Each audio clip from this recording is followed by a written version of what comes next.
Uh, if you don't know how to put on the indicators, this is the way you can put on indicators.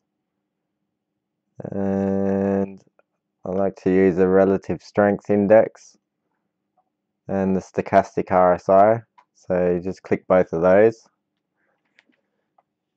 And I also like to use the moving average. I use 3 of those, so you can click it 3 times.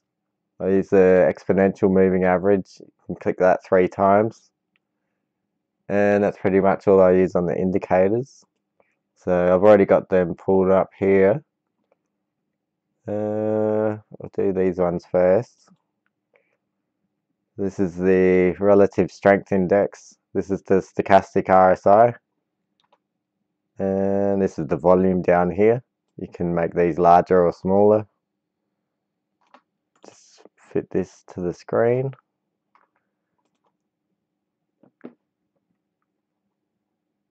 You can change the time scale here to monthly, weekly, daily, hourly, up to 12 hours. So you can see it will change. Each candle will be equivalent to 1 week here. You can go to monthly.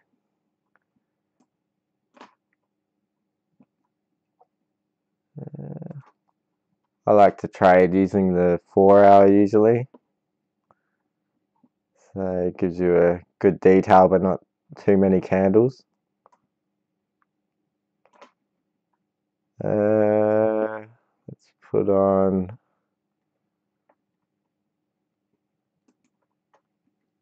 these are the moving averages that you would have clicked earlier.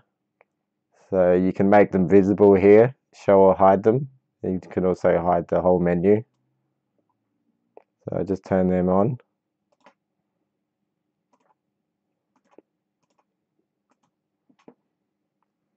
You can make obviously this zoomed in on the vertical axis, so you can see the price a bit better. And to change the settings on the moving averages, just go into format. This changes the thickness of the line. Go to inputs, and I said I had 3 exponential moving averages and 3 moving averages. So most people tend to use the settings of the 50, 100 and 200. So the default will be 9. So just change this to 50. Choose what color you want. Let's go OK. And these 2 yellow ones are the 50s. I've already changed these to the settings that I use. The 200. Make this a bit clearer so you can see it. 100s are orange, 200s are red.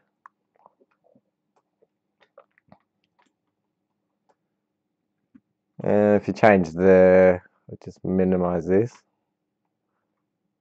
If you change the time scale, the moving averages will change because they're based on different time scales. So the 50 moving average, if we just go here, the yellow, these are both, one's exponential moving average, one's just the moving average. So if we're on the daily time scale, the point right here is the average price over the last 50 days. The previous price would be the 50 days before that, 50 days before that, etc. 200 is just 200 days before. Do it with weekly, that's 50 weeks before. So that's how that works. Or the hourly would be 50 hours before, which is about 2 days. Go back to the 4-hour. If your scale gets out of whack, you can always right click, go to auto scale, and it will just zoom it in. It doesn't quite look as well because it's including these moving averages here and fitting them in. So you can always hold the left mouse button down and go up and down to zoom in, zoom out. And you can use the scroll on the mouse obviously to zoom in and out on the horizontal axis. Okay, so all these lines over everything, I'll show you this first. If you right click on the chart, go to properties,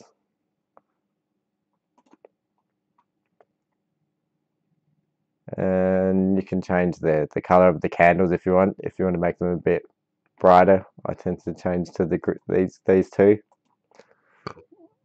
That one actually wasn't changed, but there you go.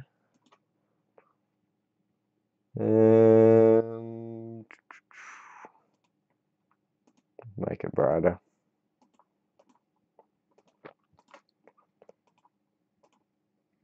This will help you get rid of the vertical lines if you don't want them, and the horizontal grid lines. Just make them black. It blends in with the background. Get rid of the watermark. Just make it black. Okay. Or you can change the time zone session here. Change it to where you live. Let's see, Adelaide. Okay.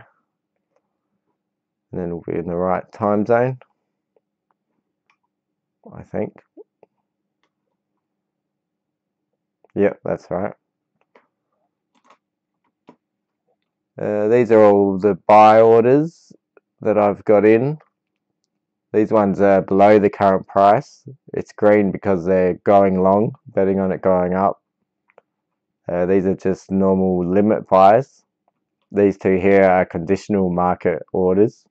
So when the price does eventually get up here, it'll trigger a buy order at this price or this level. And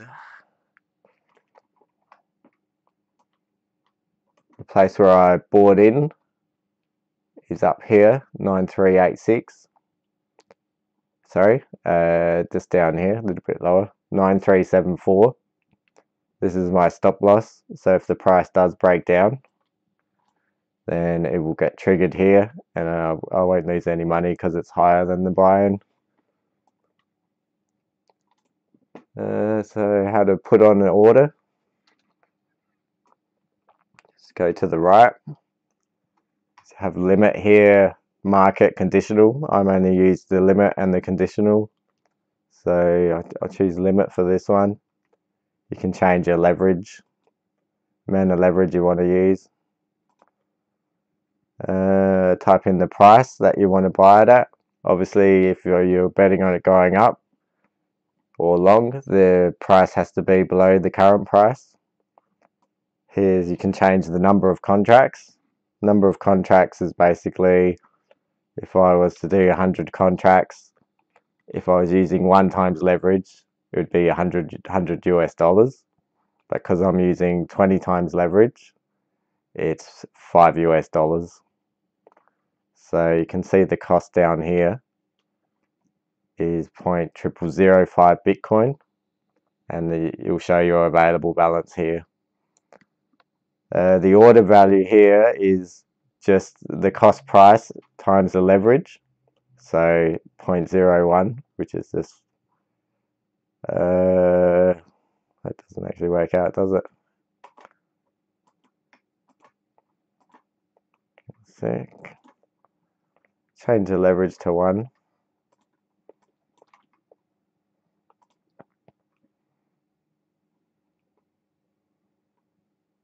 I better not do that because it will change my current leverage on my trades. Okay.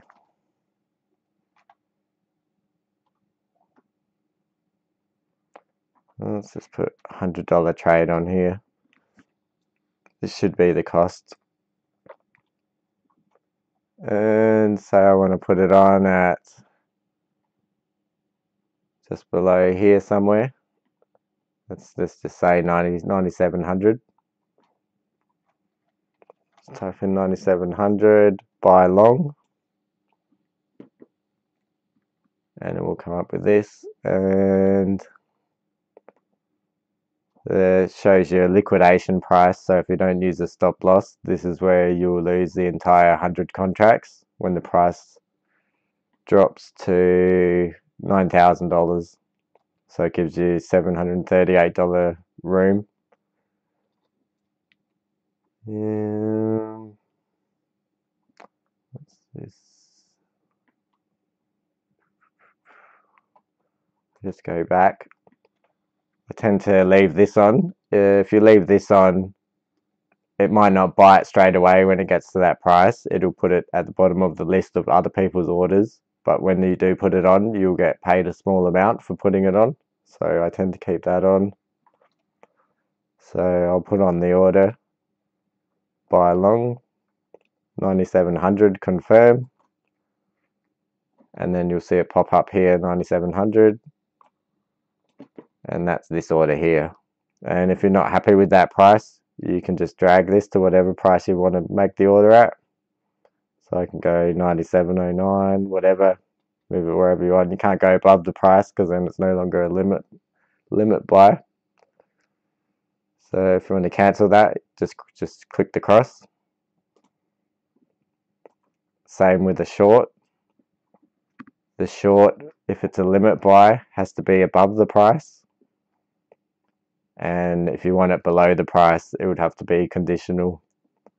So if I go above the price, let's say 9900, 100 contracts, sell short, and the liquidation price this time is in the opposite direction. So 97, ooh, hang on a sec. 99.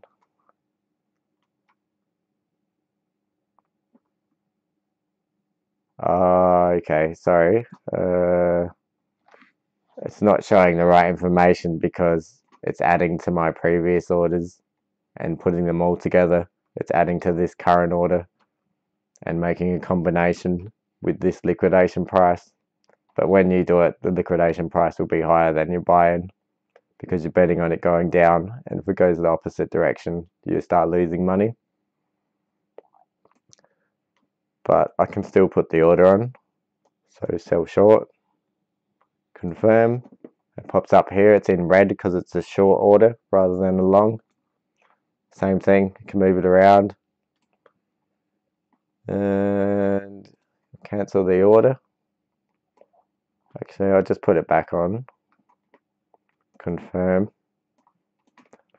That order will show up here. If it's a limit order, it will be under active. So I've got quite a few orders here. So this is the one I just put on, 9900, sell 100 contracts.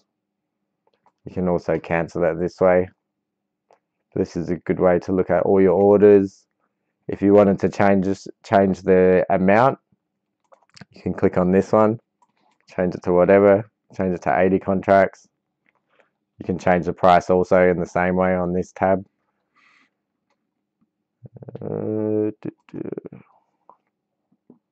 Close that one. If you want to put on a conditional buy, change this to market. And then you choose the trigger price in which it'll activate the order. Once the price gets to that, it'll buy at the market value. And the market value, I think it will be this value here. This value here is like an average from, hang on a sec. That's all good.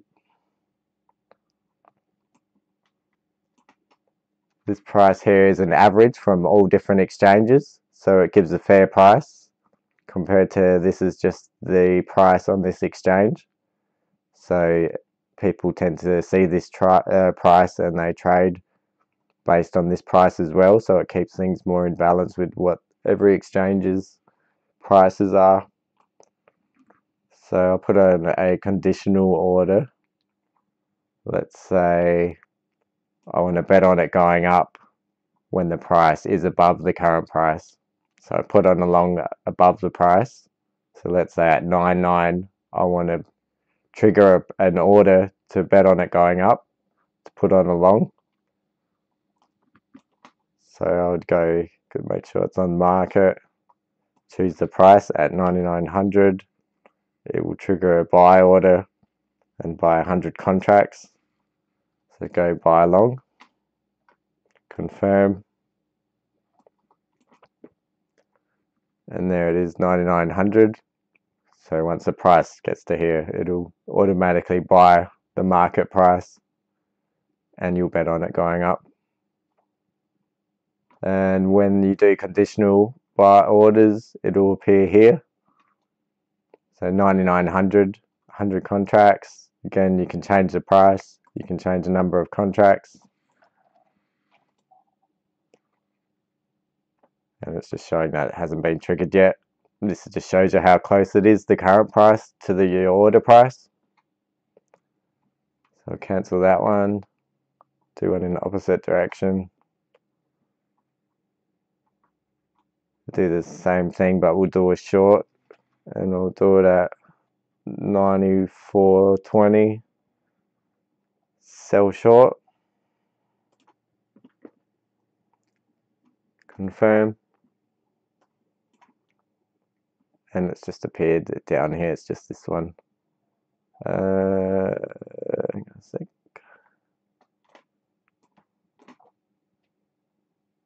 Sorry, I did it at 84.20, so it's going to be a lot further down. There it is, 84.20. Same thing. When the price falls to here, you'll bet on it going down further. So we'll trigger a market buy at this price that's showing when it gets to here, and you'll bet on it going down. Again, it just appears in the conditional ones. So I did close it. That's alright. So you can see currently with these orders, price is dropping right now, actually quite quick. So it did buy one of my limit buys. I bet on it going up, and that added to my position. So you can see now my average buy-in is up here. Before it was down here, but I expected a bounce, so I didn't expect it to quite go to here. I expected it to bounce here, but that's good enough. It's just get a bit easier to see. So I have these other orders here because I am expecting a quick down and then bounce back up, back into this triangle. This triangle is just a pattern formed from previous highs and previous lows. And I expect this triangle to break out on the upside because we are getting a lot of buying pressure up. And these type of triangles tend to break up more than down. So let's look at an expected price that I think it will break up to. Let's make it, yeah. So to work out the target, we take the top of the triangle to the bottom. Actually, let's put it here.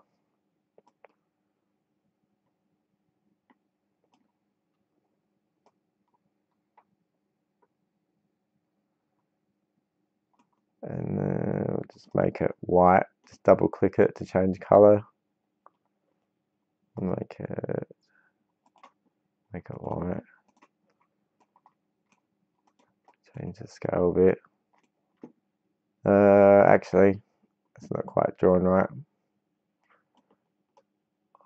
I've got to draw it on this triangle. See, the price is wanting to go down here. I think it will bounce off these moving averages though. So we draw it down here. Length of the triangle from the bottom touch, the second touch. If we break down, the breakdown price will probably be down here to 88. And if we break up at this point, it'll probably go up to 10.5. So that's the measured move from that pattern. Let's see what it does actually.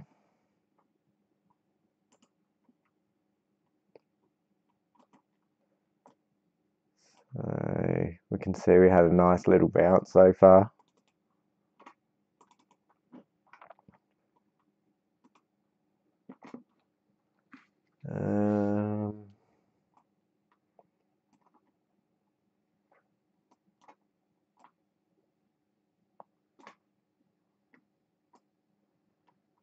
So what's my current order is 2,000 contracts, 20 times leverage. It's equivalent to $100. Currently up 20%, $22.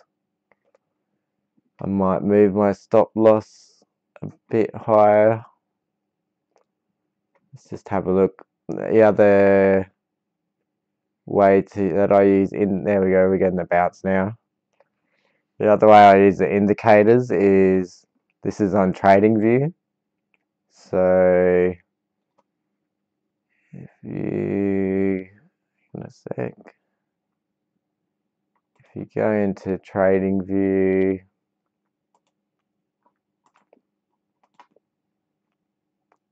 let's just see, stock market's having a bounce at the moment. If we go into TradingView, Bitcoin, and then you just click full featured chart, it will bring up this chart. And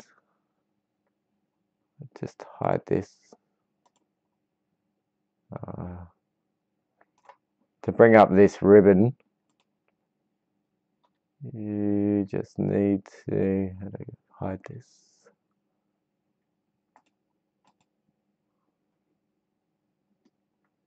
There we go. To bring up this, it's called like a EMA ribbon. Just check the price. You go to indicators and strategies, I believe. Is that going to work?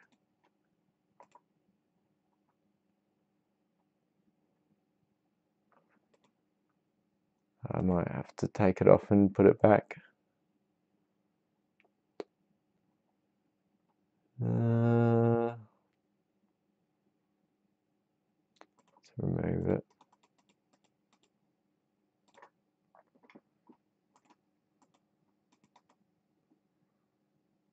That's not going to work.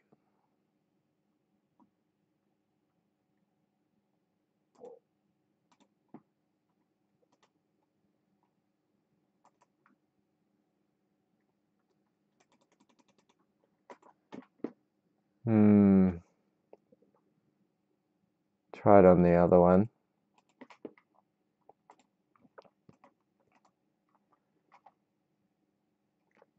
If you go to indicators and strategies, there we go. And public library. Let's just type it in.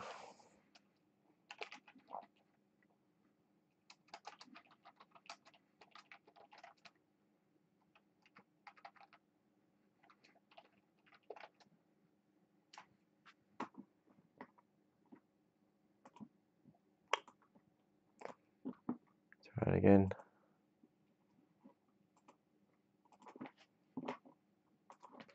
I believe it's called EMA ribbon, the exponential moving average ribbon. Which one was it? Just believe this one is the one I use. Crypt. This is the number, like a rating sort of thing. So go into Crypt. It won't let me do it on this one because it limits the number of indicators you can use at once. That's why I have it on 2 different browsers. But anyway, you saw what it looked like previously. This one doesn't want to work. Try something different. No.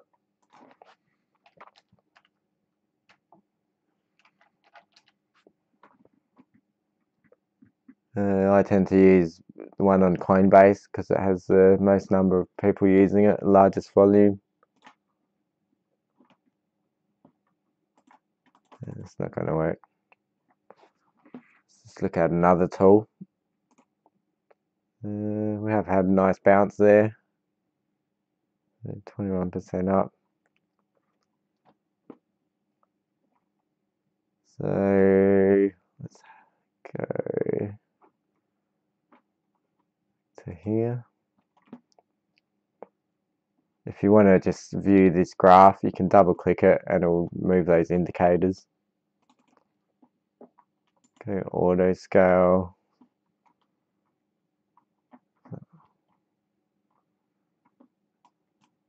That's not an auto scale, is it? Anyway, this is another thing that I use that's very good for trading. Is this Fibonacci retracement? It's just in this picture of a fork. Fib retracement, and tend to go from the bottom, the lowest bottom at the end of a big drop or start of a new pattern, take it to the top. You can see we take it to here, move these other averages so you can hide them.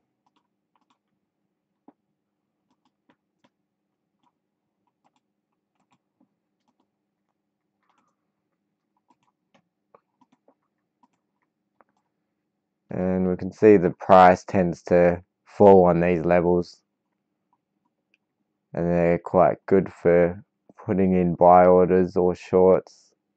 You can see we got bounces off here. When I say bounces, the wicks can go below, but we generally hold the line with the bodies of the candles. And you can see here we dropped here, and pretty much this, it didn't break the support of the 0.236 fib. Quite often what will happen, like you can take it from here, because this was another big drop.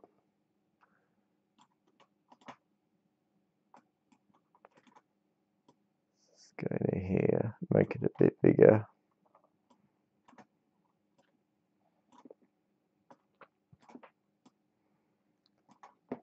And make sure I get the top.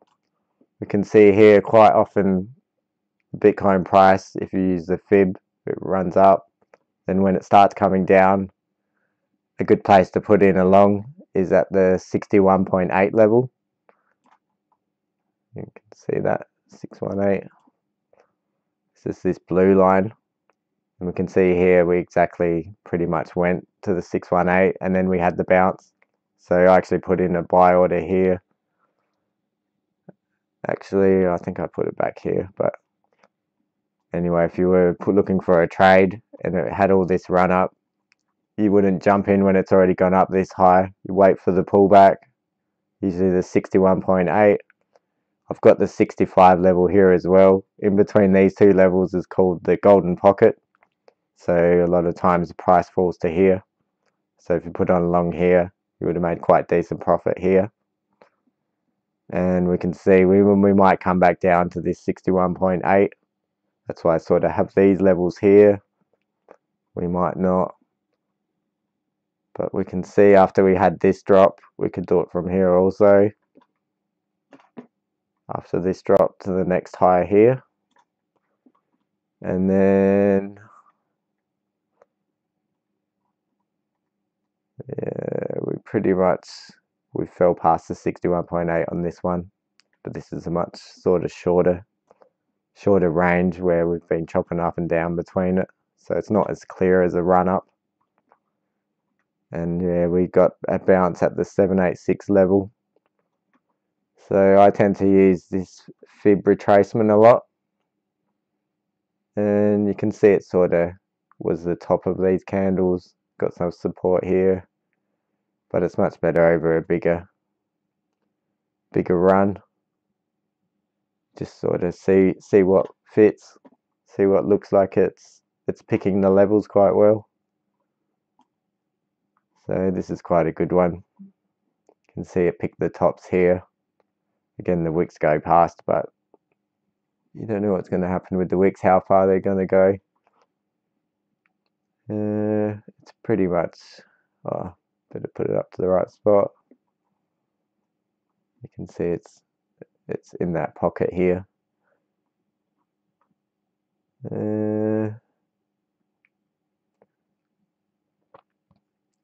So if I turn these back on, these generally, I'll use at the same time with the fib. So I might have said it will come back to the 618, but because this moving average is here, maybe it will get a bounce off there instead.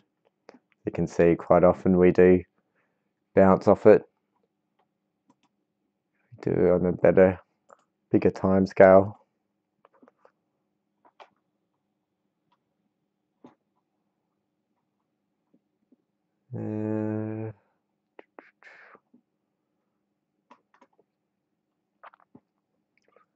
Put these ones actually.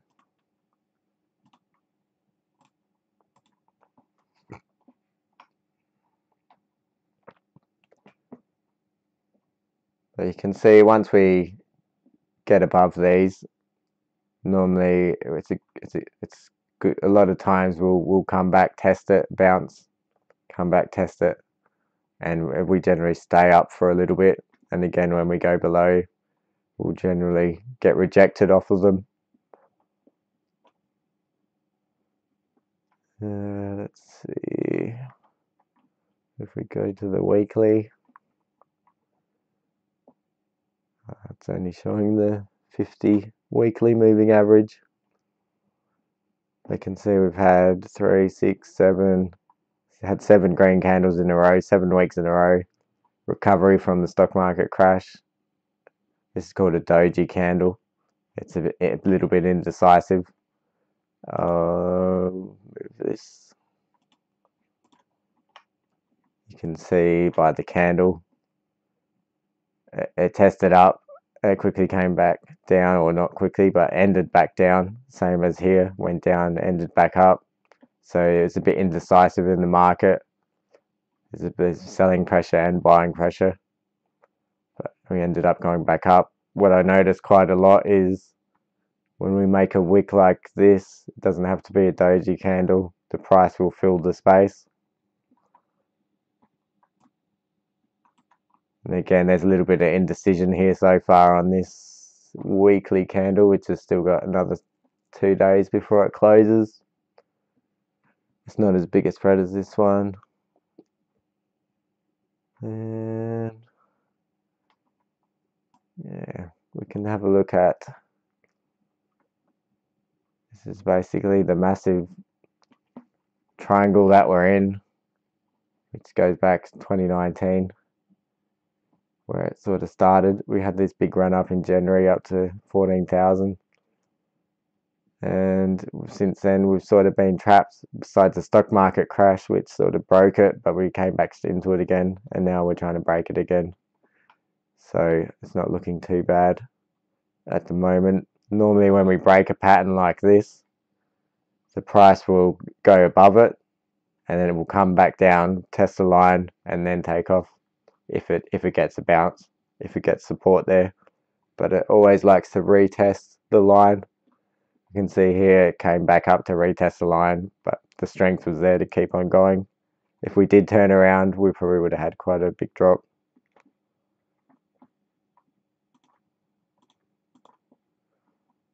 Yeah, I think that might be it. Yeah, I can use these indicators here, the stochastic RSI. This is a stochastic RSI, this is a relative strength index, or just the RSI. And we can see when the weekly came down here, it was overbought, so it needed to come down. We did come down, and then here is obviously a bit of a buying opportunity. If it does carry on, sometimes it doesn't, obviously, but we can see it did. And we're getting to near the top now.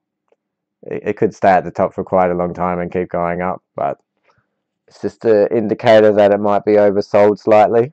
It might be due to a correction. The big level to get past is basically right here. 10.5, 10.6. We can see we topped out twice. You can draw a line across. You can right click on these and clone them. That way. Clone. It doesn't want to work.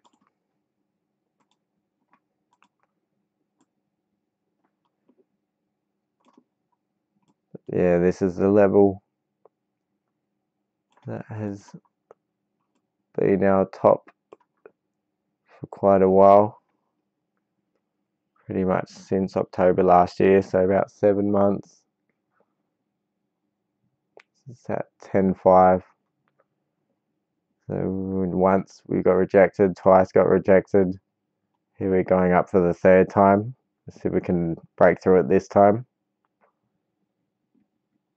And it looks like we're going to reach a resolution soon, because sort of if we keep going bouncing off this line and we meet this point, probably sometime next week, week after, it will be decision time, or we might have a breakdown. If you wanted to work out where we might break down to, then you can obviously use that Fibonacci retracement. Just click on the Fib retracement on the weekly. This would be quite a big drop, so I don't think we are going to drop that much, but it's possible if we went to the 61.8, we could drop all the way down to 62. But because of this, there's a lot of bullish strength here. We already had a big sell-off.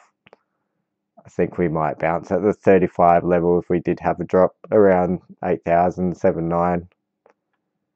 We could even bounce off of here, but no, I think we'll probably come down to here, because this also meets this moving average here and also this long-term trend line.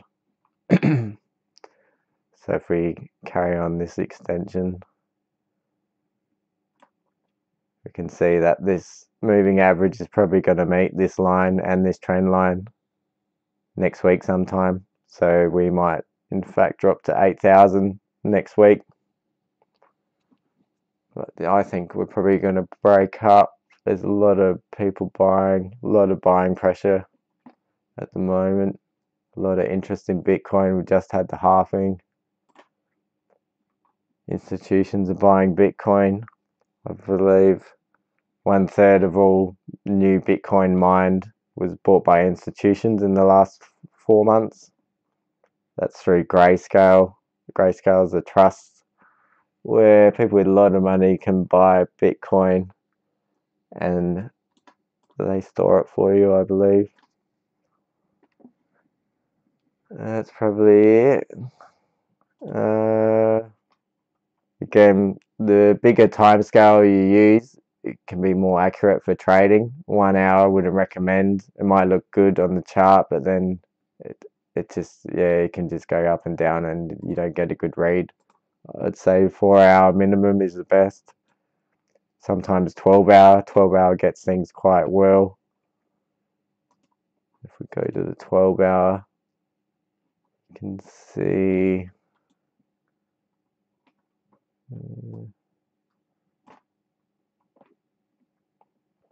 see how well it picks the bottoms and the tops usually. Another good tool to use is look for divergence.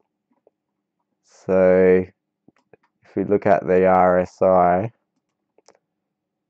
we can see the tops of this were coming down top to top, but if you match it up with the chart, it was, let's say this top point here and this point up here, the price was going up over the same points and the RSI was going down. And if that's the case, generally then the price will go down. If it was the other way around, the price would go up. And we did have that big drop here. So at the moment, we can see here the top here, the top here. Yeah, it's more this one. So it's there to here. Price is still just going up, and this is going up, so there's no divergence there.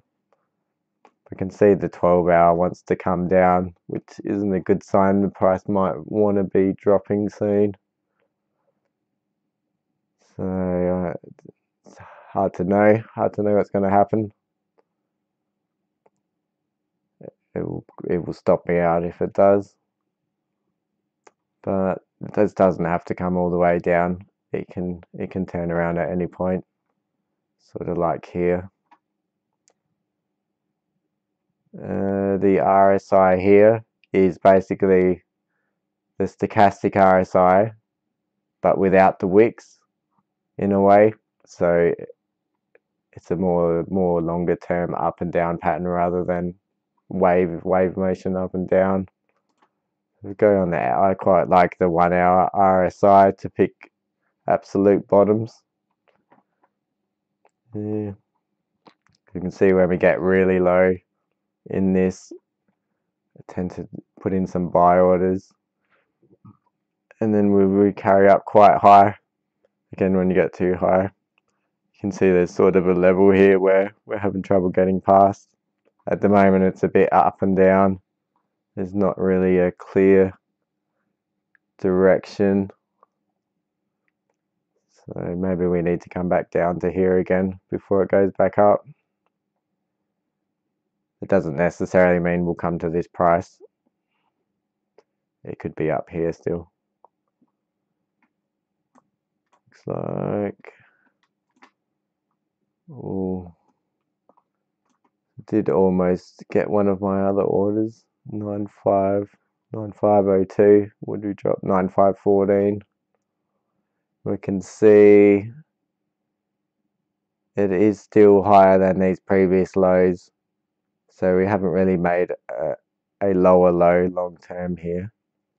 So the price is still going up, and it's only the wick that's out of this triangle. You can draw these triangles joining the wicks or the bodies of the candles, but you're just looking for that general pattern.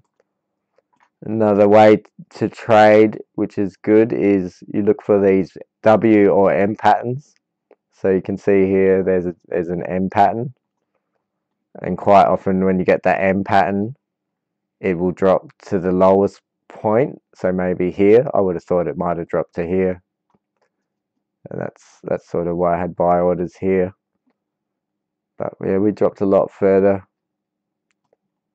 Try to see a W pattern, and quite often you look for it in the RSI as well, so the M pattern.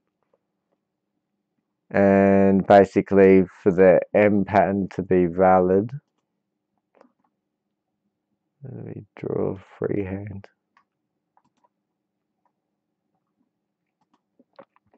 So for the M pattern to be valid, yeah,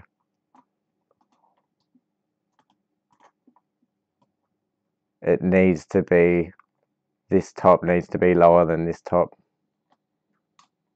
Oops. And then once we break this midline, we'll probably go down. Same with if we make a W pattern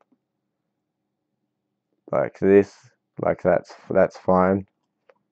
But if this bottom was lower, like this, oops, didn't quite work out. If this one's lower than this one, then there's no W there. Let's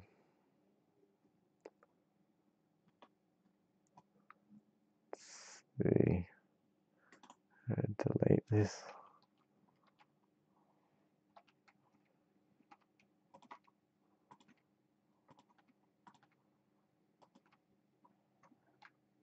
So one of the is a big W on the weekly. Go to the weekly, I think it is. It was the daily.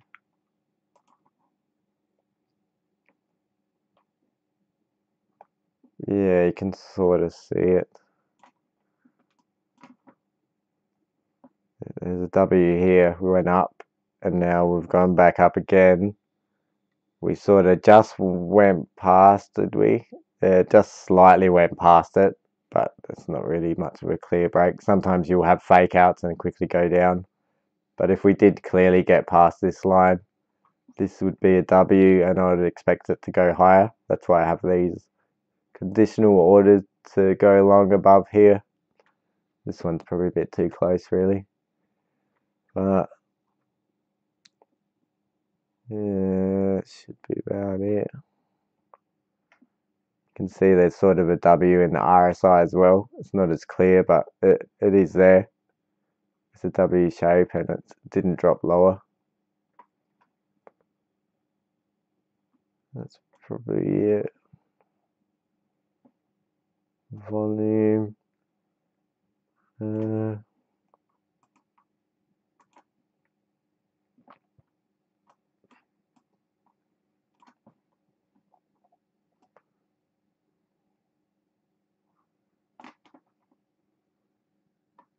Yeah, I think that's it. If that EMA red ribbon worked, I would show you do that as well. Oh, it's not working.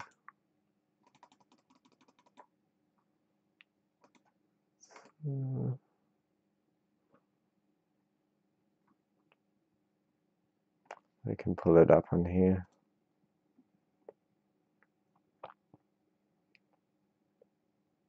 Let's see. So here's an example of the ribbon anyway. This is quite good to trade with. Similar to the moving averages. When we break above it, we quite often bounce off of it and go for a run. And then see we got support still, we went into it. But when we do break it, it's bang and it will go back up, test it, come back down, break it up. Zoom in a bit. Once we did break it, went up, came back, tested it, got support again. Now we're testing it again. So expect it to bounce off this ribbon. Quite often I'll put a buy order just at the bottom of the ribbon. So 93.63, and then I wouldn't expect it to drop lower. It did just slightly here, but I use the 4 hour for this ribbon. I wouldn't do it with a 1 hour or 2 hour. And you can use the daily as well or the weekly. The high time frames are better. Yeah, that's probably it.